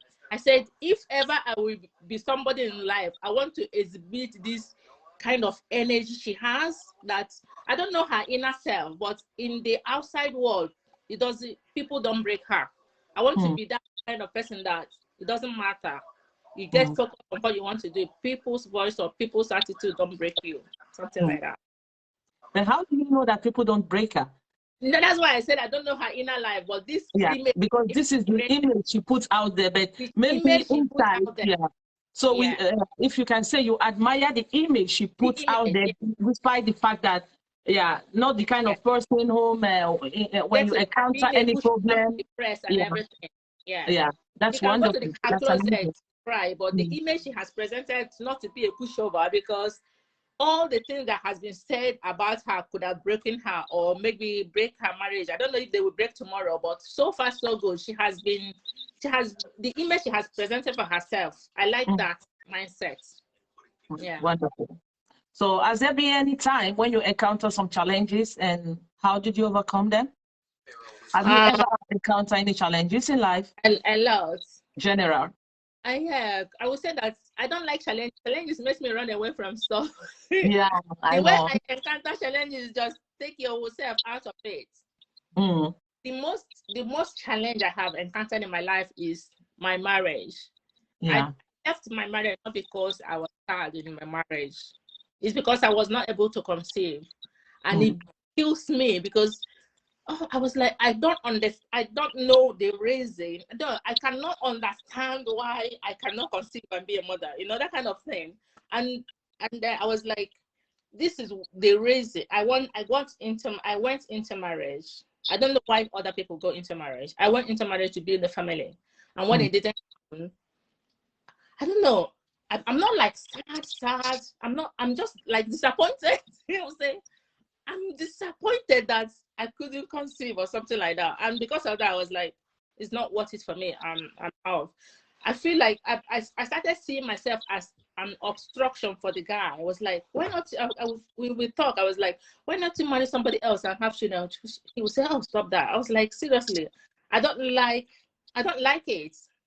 So I said, I'm gonna leave this marriage because I'm not happy. I don't like it. I'm not sad because, you know, you're talking to your husband. I said, I don't like this marriage again. It doesn't make me happy. I didn't see what I came here for. I'm off. It was like, stop that. And eventually I meant it because it was a shock. And I was disappointed that it didn't happen. Well, I find because of my kind of person, I'm not sad. I'm not like regretting because I haven't done anything that would have stopped it from happening, or medically there is nothing that could have done. So I was like, you know, if I am there, I will be feeling unsatisfied. I will be feeling kind of sad or gloomy or whatever.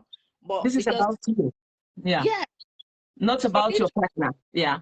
It's not about any one of us. It's just life just happens. I was like, well, this kind of life that happens is not the kind of, I don't want to be in a marriage without children. I'd rather be single and happy. Yeah. So I said, if I could cut you short and add something to that, you know, the world that we are living today, it is so modernized in a way that, of course, depending the cultural something, or that is where you, because there are some culture that don't find having a baby and you can still be happy.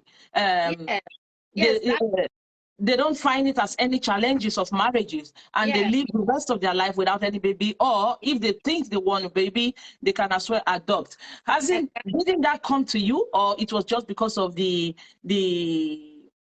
let me say, like for us, yeah, in Africa, children are one of the stuff that, you know, when you, it's like a completion of a marriage or making a good family. But then if you meet like if you are married to the Western world, there's people who accept it to say, even if you don't have a child, you can still be happy and you will not be worried. Were you worried because you were in the other part of the world, married to the other? No, it's not because of the parts. If I went into a marriage, like now that I'm getting ready, I'm seeing somebody, I know I don't want to be married, I don't want to be pregnant. So it's now my mindset. So that at that age, I was young, in my 20s, I went in to raise a family. It didn't happen. This is my personal thing. If I can, I don't want to, maybe I'm selfish again. I don't want to waste my resources on husband and husband's family when I have my family. I want to go home and answer my father's name and look after my father's family. That's my own mindset. See? Okay. I was like, I'm not bitter that it didn't happen. I wanted it to happen. It didn't happen. I don't want to be part of this family. I want to go back to where I come from. Okay. Yeah, something like that. That's a very big decision of you, and I mean, you have a strong woman, and yeah, it's only strong people that can do that. Yeah. What was the best moment of your life, if I should ask? The best moment of my life is now. And the worst? The worst moment of my life is when I can't understand why I was not able to conceive, because there was no reason. It was a bad month. It was my lowest point in life. Yeah, as you said earlier. So what moment changed your life forever? What moment? I will not put my hand on any. I will just say every point of my life, there has always been one person that affects me. Like I said, I have a lot of female friends because I don't know. They give me whatever, I don't know what they gave me, but whatever it is they give me is satisfying. I see them as myself in another person. So I would say at every point in my life, there is this one person or two people, women, that is my life that becomes part of me. So I don't know. Okay. So anyway, you have answered a whole lot of a question right now. Let me not dig deep. Thank you. Let me not dig deep. I think you've already given us a whole lot of questions. But anyway, I still have a question. That is where let's say one of the last questions I would like to ask. If you want to give yourself a compliment today, what would that be? Give myself a compliment? Yes. Like, I have done well in my life. I would say, like I said, I'm grateful for the life I have. I can compliment myself. I would say, Rita, you have done well. I mean, at this point in my life, I am satisfied. The little I have achieved in life, the life I have watched, gives me joy when I lie down on bed and think of people and they say, yeah, I have impacted positively in this person's life. I have changed people's life for better. That is the compliment I give myself. Yeah. And if you want to have a word or two to say to people who are going through, let's say, life challenges, and they don't know how to get out, you have a lot of experience, career-wise, relationship-wise, and everything. I think you have battled everything so amazingly. So, what little advice would you give to them? To breathe. Just have a breathe, because it's not, you're not in that, I'm not in that person's, I don't know where it's hurting. Just to calm down, breathe, and start taking a baby step. You get there. Okay. Or just breathe, step back and breathe and take life slow, because I mean, we all die. I don't know. That's my mind is do what you can do here and move on, because you don't know if you're satisfied now. So just I said, this situation, I would tell myself, is it better that I'm alive? I mean, what can I gain from this? Every stress has a spiral. It's gonna pass. So just wait, because it will pass. Don't kill yourself for it. Okay, let's say if you have a partner now, yeah, and if your partner is doing something that you really don't like, how do you confront? Straight. Direct. You just hit. I don't like this. Why? Let's talk about. I don't even want it to breathe.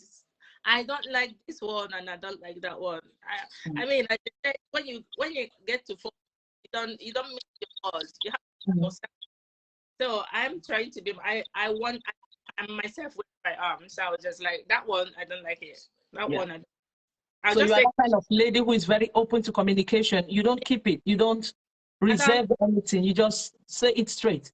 Yeah, because I mean, God has blessed me that I can take care of myself. I'm independent. Why am I missing word for people? You're not like, okay, don't say that so that I pocket money or what. I'm myself, so I have to. I don't think it's a matter of being independent in this situation. It's a matter of you being able to communicate. You see, because there are some people, even if they have this independency, but they don't know this. They don't know how to communicate in a relationship. And I don't know if it's I know how to communicate, kind of. But if I don't like something, I just say I don't like it. I just have my friends, my ladies friend, my man friend. If I don't like it, I don't like what somebody did to me. So if you just I don't like, I'll just say wait, just move on. This is not. I think I got that from my mother, because I know when there's something that happened, I came in, I was like, and after like you could have. But I was sleeping. I was like, you don't have to tell me. I said, okay, I'm sleeping. That was why it happened, and I don't. For me, it's not diplomatic, which is a good thing. I have to think about it. Gives me headaches. Yeah. And move on. That's it. That's true. So there's this thing that they always talk about. We always focus on about women being abused. But we know that this factor is not only about women being abused. There are some men too that are living in an abusive relationship, or their wives are abusing them. So what are the signs if following who you are, and if you have to analyze, what do you think can be considered like an abusive relationship in the woman part? No, like the woman being abusive to the man. What are the signs do you think you can consider as she's abusive to this man? For me, it starts from being. Once you start being disrespectful and the other partner start controlling that disrespect for anything, yeah, we have regard for. I will not be thinking of how to abuse you, because people, they don't really think it's abuse. So when you talk about disrespectful, in what way? What way do you mean? What do you mean about being, when you see somebody is disrespectful? Because sometimes when we talk about communication, you want to communicate, and sometimes when you are trying to communicate, there are some people who can say, no, you are being disrespectful, just trying to communicate this. So what do you consider as being disrespectful to your partner for a woman? I think it's perception. When somebody is talking to me, listen, I'll just when somebody is trying to give me one syllables word, I don't respond. I just like shut down. My technique of responses, if you do me what I'll say, I don't like it, shut it down. So I don't know. I haven't gotten myself to that place where I can experience abuse or not abuse. Yeah. If I don't like what you say, if you repeat it, like when I left my husband, I didn't miss him because at some point, 6 months to the time, I was like, I'm no longer interested in this marriage. You know, I started.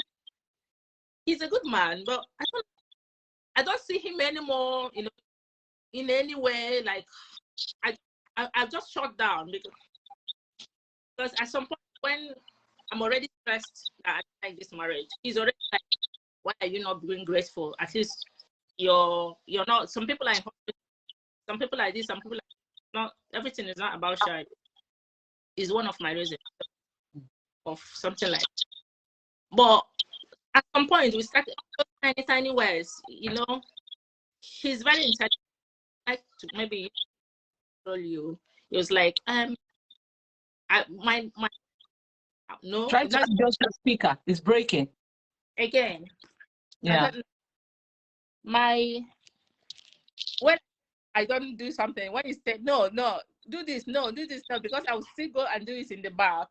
So when he said do this, that, and then I say no, he start analyzing it, how you would have done it, why, you know, all the reasons.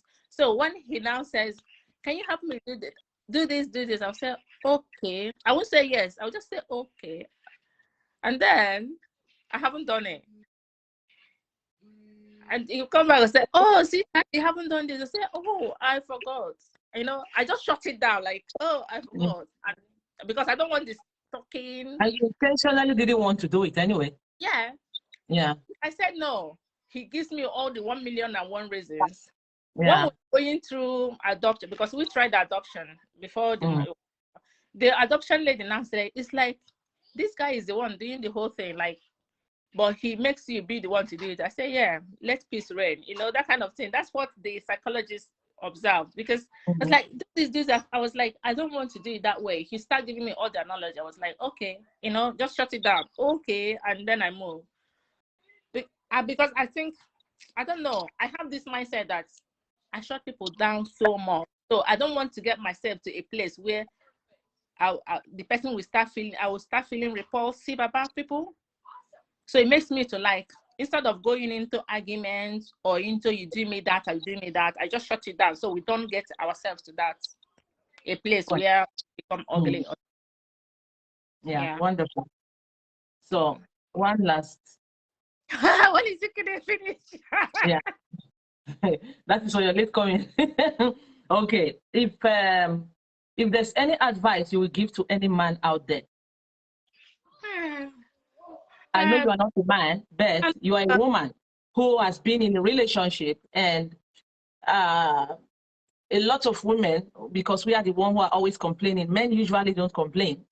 They complain too, but not as much as women do complain a lot. If there's any advice you will give to a man who in his, knows that he has a wonderful woman, what would that be for him not to lose that relationship? Little things in life. Compliments. Hello, oh, your hair is nice. You are passing, you saw it, you get a bunch of flower. All those tiny little things, because I mean, these days, the world has made us that everybody's independent. You don't always assume, oh, he has that. Those little compliments here and there, little gifts here. You don't have to buy the whole world, but and respect. Everything comes. If you don't respect each other, nothing works. Okay. So do you think love? Do you think there can be love where the man doesn't have money? Of course, but I don't want that. Yes. You think, and there can be peace in the relationship when the man doesn't have money? Yeah, there will be some. That would be.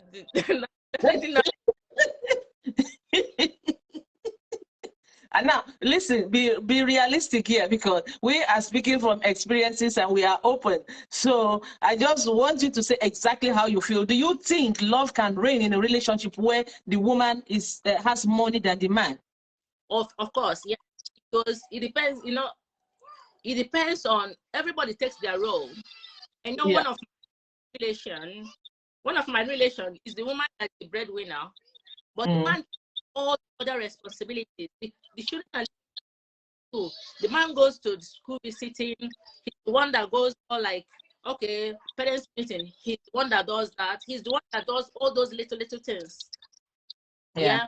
Madam needs washing, he will go and do it. Madam needs this. He just, you know, also, there are things that you feel it, you know.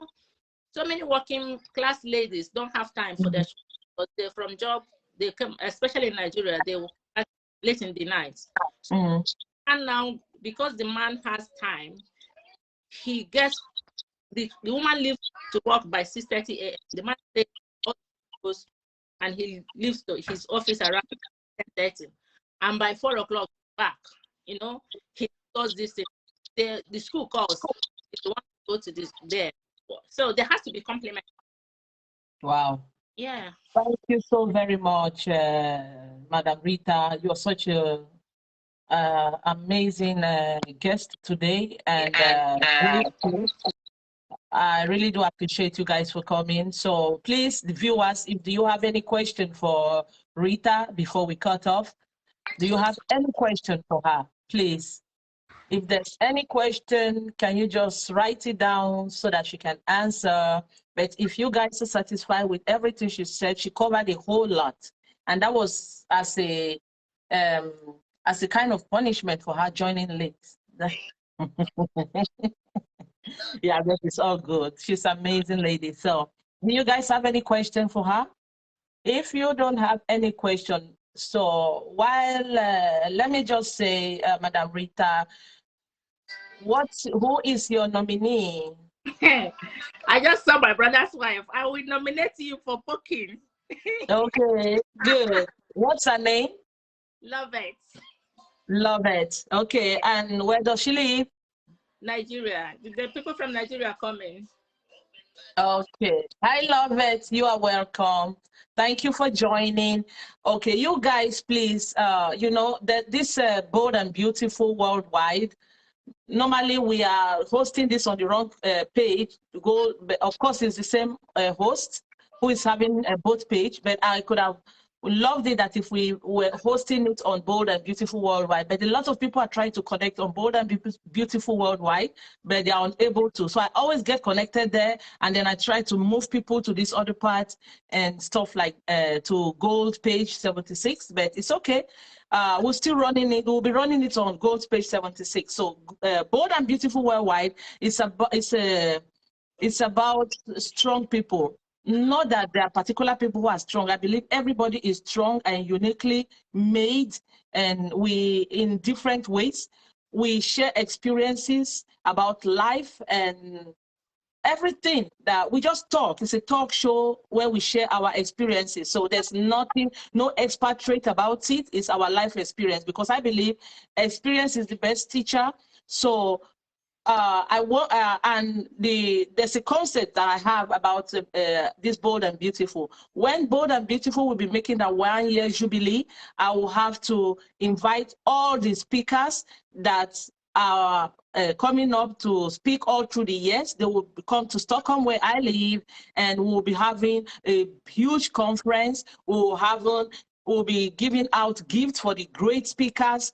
And how do we nominate great speakers from that? It depends on how you follow, how you like this video. And I'm gonna send it to YouTube. You like, you subscribe, and the most videos that they have, that's how the most likes that they have, that's how we are going to nominate it. That is to show you agree. That is to say you agree with what they are saying, you know, what all the interviews they went to, you agree to them, you relate with everything they said one way or the other. And by doing so, those who have some charity will try to raise some finance. I know how to do that, and we will be helping a whole lot of charities that will come up, that will decide to help. So every year we'll be celebrating, and we'll have a gala night where we'll celebrate Bold and Beautiful, but it will not be live like this. It will be face-to-face meeting that we will have to do that. So there will be a whole lot of things to do, red carpet, and everybody, wherever they are, they will come to Stockholm. So that's my plan about this. So you said her name is who again? Lovett. Lovett, you have been nominated for the next speaker, Bold and Beautiful Worldwide. But you know what? You don't have to speak next week. You can tell us your time, or you can inbox me or inbox Rita. So Rita will get to me to your own convenience. What time is good for you when you want to come up to be like the guest speaker? And yeah, I think when you're being nominated like such a by such a strong lady, that is to say, she sees something in you that is strong, that is beautiful, that is, I mean, let me not say much. When you come up, the questions that I will ask you, all the personalities, all the qualities about Bold and Beautiful will come out. So this is what Bold and Beautiful is. And thank you, Rita, for your time. Thank you so very much. I appreciate you guys for watching. And yeah, this brings us to end of the show for today. Thank you very much. Yeah, so stay tuned for Bold and Beautiful next week, same time. And we have amazing speakers that are coming up next week again. I don't want to say people's name. I don't want to tell you guys, because I don't want to be like you follow my friend, or no. I have two amazing speakers like the speakers we have today that are coming up next week. I bet you don't.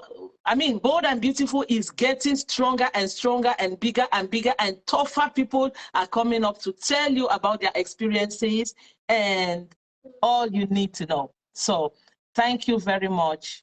Thank Rita. you, everyone.